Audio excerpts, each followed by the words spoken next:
ശരി, ഞാൻ PMCയിൽ തട്ടി മുന്നോട്ട് പോകണമെന്നില്ല, പോകാൻ ഉദ്ദേശിക്കുന്നില്ല. അതിൽ നമ്മൾ നീണ്ടുപോകണമെന്നൊരു പ്ലാൻ എനിക്കില്ല. ഞാൻ ചോദിക്കുന്നത് മറ്റേതിലേക്ക് തിരിച്ചു വരികയാണ് മിനിസ്റ്റർ. അതായത് സർക്കാരിൻ്റെ ഭരണ നേട്ടങ്ങൾ സംസ്ഥാനത്ത് ഡിസ്കസ് ചെയ്യപ്പെടുന്നില്ല എന്ന് വെച്ചാൽ അതിന് കാരണക്കാർ ആരൊക്കെയാണെന്നുള്ള ചോദ്യത്തിൽ എനിക്ക് തോന്നുന്ന പല കാരണങ്ങളുണ്ട്. അതിൽ തന്നെ നമുക്ക് ഇപ്പോൾ സർക്കാർ അതിൻ്റെ ഡ്യൂട്ടി നിർവഹിക്കുന്നത്, അല്ലെങ്കിൽ സവിശേഷമായി തന്നെ ഡ്യൂട്ടി ചെയ്യുന്നത്, അധികമായി ചെയ്യുന്നത്, അതൊന്നും പൂർണ്ണമായ തോതിൽ ഡിസ്കസ് ചെയ്യപ്പെടണം നിർബന്ധമൊന്നുമില്ല. പക്ഷെ അതിനേക്കാൾ വൈകാരിക സ്വഭാവമുള്ള സ്പൈസി എലമെൻറ്റ്സ് ഉള്ള സംഗതികൾ പൊതുമണ്ഡലത്തിൽ ചർച്ചയാവുക സ്വാഭാവികമാണ്. അത് നമ്മുടെ ഒരു മനുഷ്യൻ്റെ സാധാരണ നിലയ്ക്കുള്ള ഒരു അഭിരുചിയും അതാണല്ലോ. അപ്പോൾ അത് മനസ്സിലാക്കാത്തവരല്ലോ നിങ്ങൾ, പാർട്ടിക്കാർ അല്ലെങ്കിൽ സർക്കാരിൻ്റെ ആളുകൾ. നിങ്ങൾ ആ നിലയ്ക്ക് വലിയ തോതിൽ ഹീറ്റഡ് ഡിബേറ്റിന് കാരണമാകുന്ന സംഗതികൾ നിരന്തരമായി ഉൽപ്പാദിപ്പിക്കുന്നില്ലേ? ഇപ്പോൾ ഏറ്റവും അവസാനം നടത്തിയിട്ടുള്ള സജി ചെറിയാൻ്റെ സ്റ്റേറ്റ്മെൻറ്റ് പോലും എങ്ങനെയാണ് കേരളത്തിൽ ചർച്ച ചെയ്യപ്പെടുന്നത്? അദ്ദേഹത്തിന് ഒഴിവാക്കാൻ കഴിയുമെന്ന കാര്യമായിരുന്നു അത്. അപ്പോൾ വസ്തുതാവിരുദ്ധമായ സംഗതികൾ, വിദ്വേഷ സ്വഭാവമുള്ള സംഗതികൾ, സാമൂഹിക കാലുഷ്യത്തിന് കാരണമാകുന്ന സംഗതികൾ നിങ്ങൾ തന്നെ, നിങ്ങളുടെ പ്രധാനികൾ തന്നെ ഉൽപ്പാദിപ്പിക്കുകയാണ്. അതിന്മേൽ കേരളം നിന്ന് കത്തുകയാണ്. എന്നിട്ട് നിങ്ങൾ പറയുകയാണ് ഞങ്ങളുടെ വികസന നേട്ടങ്ങൾ ചർച്ചയാക്കുന്നില്ല ആരും, അതാരും കാണുന്നില്ല എന്ന്. സത്യത്തിൽ നിങ്ങളുടെ സ്വയം കൃതാനർത്ഥമല്ലേ ഇതിൻ്റെ കുഴപ്പത്തിന് കാരണം? CMB രാജേഷ്, അതിന് മറുപടി പറയാം. അതിനു മുമ്പ് നിഷാദ് വളരെ കൗശലത്തോടെ പറഞ്ഞ ഒരു കാര്യം അതിനൊന്ന് മറുപടി പറയട്ടെ. സർക്കാരിന്റെ ഡ്യൂട്ടി ചെയ്യുന്നുണ്ട് എന്ന് വെച്ചാൽ ഞങ്ങൾ നന്നായി ചെയ്യുന്നു എന്ന ഞങ്ങളുടെ അവകാശവാദത്തെ നിങ്ങൾക്ക് എതിർക്കാൻ കഴിയാത്തത് കൊണ്ട് നിങ്ങൾ പറയണം നിങ്ങൾ നിങ്ങളുടെ കടമ ചെയ്യുന്നു എന്നേ ഉള്ളൂ എന്നാണ്. ഞാനൊരു കാര്യം ചോദിക്കട്ടെ. സർക്കാരിന്റെ കടമയാണ് പ്രകടന പത്രികയിൽ പറഞ്ഞ കാര്യങ്ങൾ നടപ്പാക്കുക. പക്ഷെ ഇതിനു മുമ്പ് UDFന്റെ ഗവൺമെന്റുകൾ ആ കടമ നിർവഹിച്ചിട്ടുണ്ടോ? അവിടെയല്ലേ വ്യത്യാസം വരുന്നത്. ആ കടമ നിർവഹിക്കുന്നതിൽ പരിപൂർണമായി പരാജയപ്പെട്ട് കേരളത്തെ വിനാശകരമായ അവസ്ഥയിലേക്ക് എത്തിച്ചൊരു ഭൂതകാലം അത്ര പഴയതല്ല. 10 കൊല്ലം മുമ്പ് കേരളത്തിലുണ്ട്. ഇപ്പോൾ ഒറ്റ കാര്യം എടുക്കൂ, പെൻഷന്റെ കാര്യം എടുക്കൂ. 2006 ഉമ്മൻചാണ്ടി ഗവൺമെന്റ് അധികാരമൊഴിയുമ്പോൾ 28 മാസത്തെ പെൻഷനായിരുന്നു കുടിശ്ശിക. 2016 വീണ്ടും ഉമ്മൻചാണ്ടി ഗവൺമെന്റ് അധികാരമൊഴിയുമ്പോൾ 18 മാസത്തെ പെൻഷനായിരുന്നു കുടിശ്ശിക. അന്ന് നിസ്സാരമായ പൈസയാണ്. അതുപോലും മാസങ്ങളും കൊല്ലങ്ങളും കുടിശ്ശികയാക്കി വെച്ചൊരു ഗവൺമെന്റ് ആണ് UDFന്റെ. ഇവിടെ കൃത്യമായിട്ട്, അതും കേന്ദ്ര ഗവൺമെന്റ് ഇത്രയും ശ്വാസം മുട്ടിച്ചിട്ടും ഇത്രയും ദ്രോഹിച്ചിട്ടും കൃത്യമായി കൊടുക്കുന്നു എന്ന് മാത്രമല്ല വർദ്ധിപ്പിച്ചു കൊടുക്കുകയും ചെയ്യുന്നു. അപ്പൊ നിങ്ങൾക്ക് UDFനെ ന്യായീകരിക്കാൻ പറ്റില്ല. LDF നന്നായി ചെയ്തു എന്ന് അഭിനന്ദിക്കാനും വയ്യ. അപ്പോ എന്താ നിങ്ങൾ പറയുന്നത്? നിങ്ങൾ നിങ്ങളുടെ കടമ ചെയ്യുകയല്ലേ എന്ന് ലളിതവൽക്കരിക്കുകയാണ് ചെയ്യുന്നത്. അതാണ് ഞങ്ങൾ പറയുന്നത്. ജനങ്ങൾ ഞങ്ങളെ ഏൽപ്പിച്ച കടമ ഭംഗിയായി നിറവേറ്റിയിട്ടുണ്ട്. നിങ്ങൾക്ക് പോലും ഇല്ല എന്ന് പറയാൻ പറ്റാത്ത തരത്തിൽ ഞങ്ങൾ നിറവേറ്റിയിട്ടുണ്ട്. അത് തന്നെയാണ് ഞങ്ങളുടെ ആത്മവിശ്വാസത്തിന്റെ അടിസ്ഥാനം. ഞാൻ ചോദിക്കുന്നത് സർക്കാർ മോശമായി കാര്യങ്ങൾ ചെയ്തു, സർക്കാർ നല്ലത് ചെയ്യുന്നു എന്നത് അംഗീകരിക്കാൻ ഗവൺമെന്റിന് അതിന്റെ വിവിധ വകുപ്പുകൾ ഉണ്ടാക്കിയിട്ടുള്ള അതിലെ മികവ് അംഗീകരിക്കാൻ എനിക്ക് മടിയൊന്നുമില്ല. പക്ഷെ നിങ്ങൾ പറയുകയാണ് അവയൊന്നും ജനങ്ങൾക്കിടയിൽ എത്തുന്നില്ല എന്ന് പറയുമ്പോൾ അത് എത്താതിരിക്കാൻ ആവശ്യമായിട്ടുള്ള തടസ്സങ്ങൾ നിങ്ങൾ തന്നെ ഉണ്ടാക്കുകയല്ല എന്നാണ് എന്റെ ചോദ്യം. എനിക്ക് പറയാനുള്ള ഞാൻ അങ്ങേക്ക് പ്രത്യേക താല്പര്യമുള്ള വിഷയത്തിൽ മറുപടി പറയുക തന്നെ ചെയ്യും. അല്പം ക്ഷമിക്കൂ. എനിക്ക് പറയാനുള്ള കാര്യം കൂടി പറയാനുള്ള അവസരമായിട്ടാണല്ലോ ഞാൻ ഈ അഭിമുഖത്തെ കാണുന്നത്. നോക്കൂ, വിദ്യാഭ്യാസ മേഖലയിലെ പാഠപുസ്തകം ഓണപരീക്ഷയ്ക്ക് കൊടുക്കാൻ പറ്റാത്തതും ഓണം നേരത്തെ വന്നതുകൊണ്ടാണെന്ന് പറഞ്ഞ് വിദ്യാഭ്യാസ മന്ത്രി 10 കൊല്ലം മുമ്പ് കേരളത്തിലുണ്ടായിരുന്നു. ഈ 10 കൊല്ലത്തിനിടയിൽ അങ്ങനെ അനുഭവം ഉണ്ടായോ? പുസ്തകം, യൂണിഫോം, ഉച്ചഭക്ഷണം, ഏതെങ്കിലും കാര്യത്തിൽ പ്രശ്നം വന്നിട്ടുണ്ടോ? അപ്പോ ഈ താരതമ്യം ഞങ്ങൾ പറയുന്നു എന്നത് പലരെയും അസ്വസ്ഥമാക്കും. പക്ഷെ വസ്തുതയല്ലേ. ഇനി ചോദ്യത്തിലേക്ക് വരാം. ആരാണ് ഹീറ്റഡ് ഡിബേറ്റിനുള്ള സാഹചര്യം ഉണ്ടാക്കുന്നത്? ഇവിടെ നോക്കൂ, സെലക്റ്റീവായിട്ടല്ലേ കാര്യങ്ങളെ അവതരിപ്പിക്കുന്നത്. ചില കാര്യങ്ങളെ പർവ്വതീകരിച്ച് അതിശയോക്തിപരമായിട്ട് അവതരിപ്പിച്ചുകൊണ്ട് നിങ്ങൾ പറയുകയാണ് അതിന്റെ മുകളിൽ നിന്ന് കത്തുകയാണ്. ഇവിടെ പഴയ പല പ്രസ്താവനകളും അടുത്ത കാലത്തുണ്ടായിട്ടുള്ള പ്രസ്താവനകളുണ്ടല്ലോ. എങ്ങനെയാണ് നിങ്ങൾ ഡൗൺ പ്ലേ ചെയ്തത്? നോക്കൂ, AK ആന്റണിയാണ് പറഞ്ഞത് കേരളത്തിലെ സംഘടിത ന്യൂനപക്ഷം വിലപേശി അന്യായമായ നേട്ടങ്ങൾ സ്വന്തമാക്കുന്നു എന്ന്. അങ്ങനെ അതിന് തുല്യമായ വല്ല പ്രസ്താവനയും സജി ചെറിയാനോ ഏതെങ്കിലും ഇടതുപക്ഷ നേതാക്കളോ നടത്തിയിട്ടുണ്ടോ?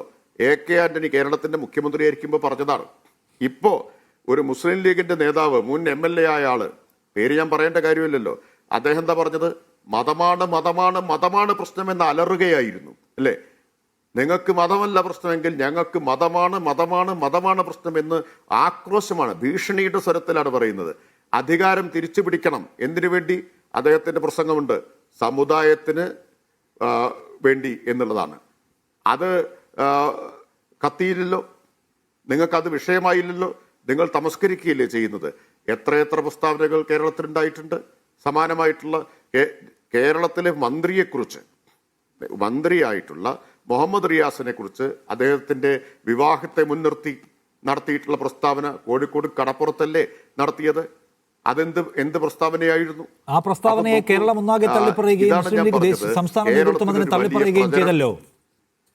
വലിയ പ്രചരണ സന്നാഹം അല്ല, ഞാൻ ചോദിക്കുന്നത് ഈ അബ്ദുറഹ്മാൻ കല്ലായി എന്ന് പറയുന്ന മുസ്ലിം ലീഗ് നേതാവ് കടപ്പുറത്ത് നടത്തിയിട്ടുള്ള സ്റ്റേറ്റ്മെന്റ് അങ്ങേയറ്റം വഷളത്തരമായിരുന്നു. ആ വഷളത്തരത്തെ മുസ്ലിം ലീഗിന്റെ സംസ്ഥാന നേതൃത്വം തള്ളിക്കളയുകയും ചെയ്തു.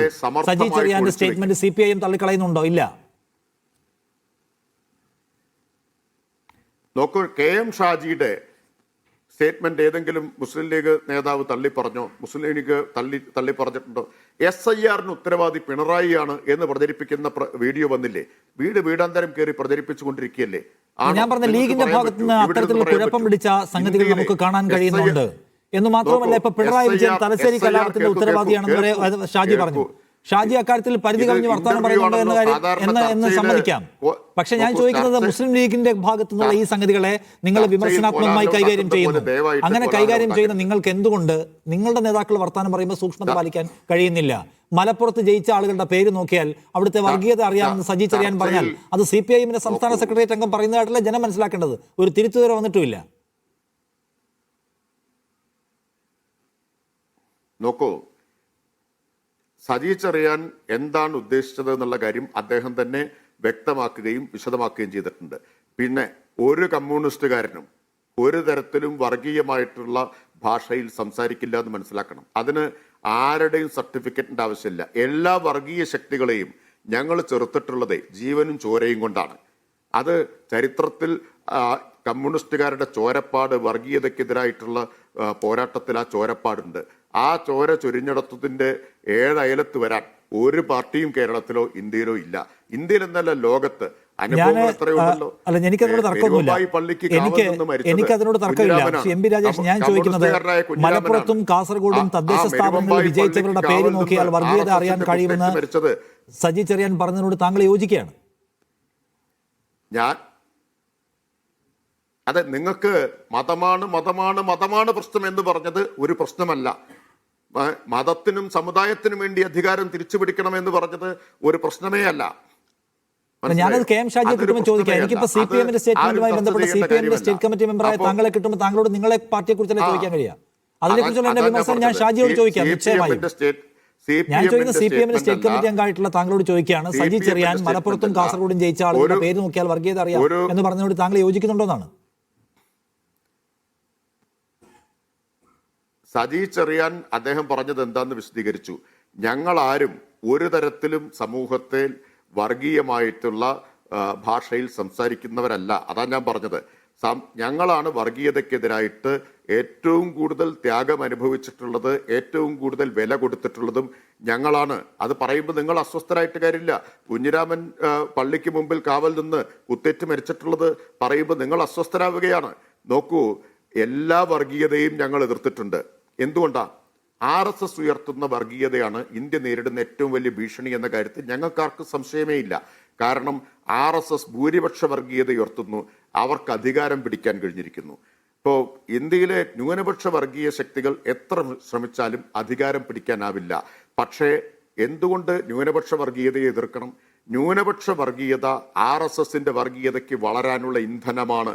ന്യൂനപക്ഷ വർഗീയതയെ കൂടി എതിർക്കാതെ RSS-ന്റെ വർഗീയതയെ എതിർത്ത് തോൽപ്പിക്കാൻ, അതിനെതിരായ പോരാട്ടത്തിൽ മതനിരപേക്ഷവാദികളെ അണിനിരത്താൻ കഴിയില്ല. അതുകൊണ്ട് നിങ്ങളുടെ നിലപാട് എന്താ? ഞങ്ങളെ എതിർക്കാൻ പാടില്ല എന്നതാണ്. ന്യൂനപക്ഷ വർഗീയതയെ എതിർക്കാൻ ഞാൻ പറഞ്ഞതേയില്ല. ഞങ്ങൾക്ക് RSS നിങ്ങൾക്ക് ന്യൂനപക്ഷ എല്ലാത്തരം വർഗീയതയും എതിർക്കുക എന്നത് CPIM-നെ പോലൊരു കമ്മ്യൂണിസ്റ്റ് പാർട്ടിയുടെ ഉത്തരവാദിത്തമാണ് എന്നിരിക്കെ അതിനെടുത്ത് ഉപയോഗിക്കുന്ന ടൂളുകൾ എന്ന് പറയുന്ന സംഗതി ലോജിക്കലായിരിക്കണം, വസ്തുതാപരമായിരിക്കണം.